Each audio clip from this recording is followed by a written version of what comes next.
النهاردة هنتعرف على الشرير اللي هيقابله الافينجرز او اللي هيكون فريق الافينجرز الجديد ويقابلوه في كانج داينستي وفي سيكريت وور. الراجل ده اسمه ناثانيال ريتشارد. ناثانيال ريتشارد ده اسمه الرئيسي وهو حفيد ريد ريتشارد وسو ستورم مستر فانتاستيك وانفيزيبل وومن. طيب، اسماءه اللي كانت متعارف عليها ايه؟ في عندنا فيراماتات، في عندنا هيرو ريمينز اللي بان وظهر عندنا موجود في على مارفل السينمائي في مسلسل لوكي. طبعا فيراماتات ده ظهر بكامل صغير في صورة له موجود على جاكيت جونز في مسلسل مون نايت. وعندنا ايرون لاد وده شخصية او فيريانت موجود من مثلا ريتشارد، بيبقى موجود في زمن الافينجرز ويبقى عامل زي ايرون مان كده ويلبس ايرون مان سوت. نقاط قوته طبعا معدل الذكاء العالي جدا. معدل الذكاء ده يعني اذا كنا فاكرين ان توني ستارك كده معدل ذكاء خارق، لا، ناثانيال ريتشارد معدل الذكاء عنده عالي جدا جدا جدا جدا.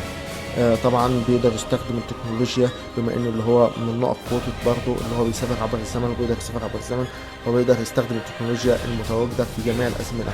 ومعلومة عنه اللي هو الراجل ده موجود جاي لنا من المستقبل من القرن 31 دي حسب الكوميكس.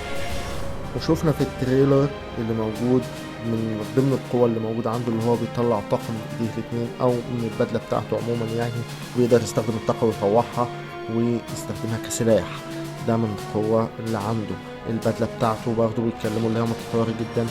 سيبك من بدلة ايرون مان، صوت الايرون مان اللي احنا شفناها دي ما تجيش جنب التكنولوجيا الموجودة في بدلة ناثانيال ريتشارد نهائيا.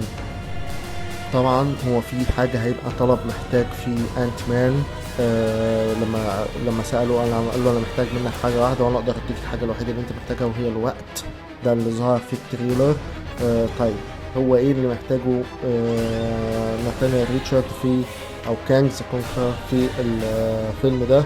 لغاية دلوقتي في اراء مختلفة، بس هو الحاجة المهمة اللي حاجة دي حاجة مهمة ما حدش هيقدر يوصل لها الا انت مان، والحاجة دي هتنفعه اللي هو ينقل نفسه والقوات اللي موجودة عنده للأرض عشان يغزو الزمن للواقع اللي موجود فيه على مارفل السينمائي عشان يقدر يغزو الزمن ونوصل لكانج داينستي بعدين نوصل منها لسيكريت وور. الرأي الخاص اللي فيه دلوقتي متداول حاليا ما بين الناس اللي بتتابع الأفلام دي ومتابع الكوميكس الاحتمال كبير يحصل ريبوت لعالم مارفل السينمائي. طبعا هيحصل عن طريق فكرة ان كانج هيغزو العالم، وممكن من فكرة سيكريت وور اللي حصلت في الكوميكس اللي فيه اندماج هيحصل اكوان ويحصل عالم جديد ويحصل حرب فيه وبعد كده يحصل ريبوت للعالم من اول وجديد. طيب، الكلام ده نظرية ماشية دلوقتي وهي اللي سايدة في اليوتيوبر اللي بيتكلموا عن عالم مارفل السينمائي. اللي بيدعمهم في الموضوع ده السليب او الوقعه اللي وقعها مارك رافالو في اللي هو بيقول سبويلرز. هو بيسقط سبويلرز وهو بيتكلم في المقابلات. وقعت منه في مقابله بيسالوه على عالم مارفل السينمائي فقال لهم اللي هو احنا هيحصل فيه بيج بانج نظريه البيج بانج واللي هو الانفجار الكوني اللي بيبدا الكون والكلام ده كله.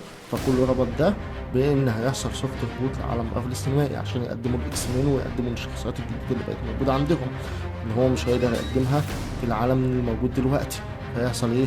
يلغي ده كله ويحصل يحطوا نهاية، مش الغي بمعنى الغي، هيتحط قصة وهتتقفل وتحط لها نهاية ويبتدي شابتر جديد من اول وجديد.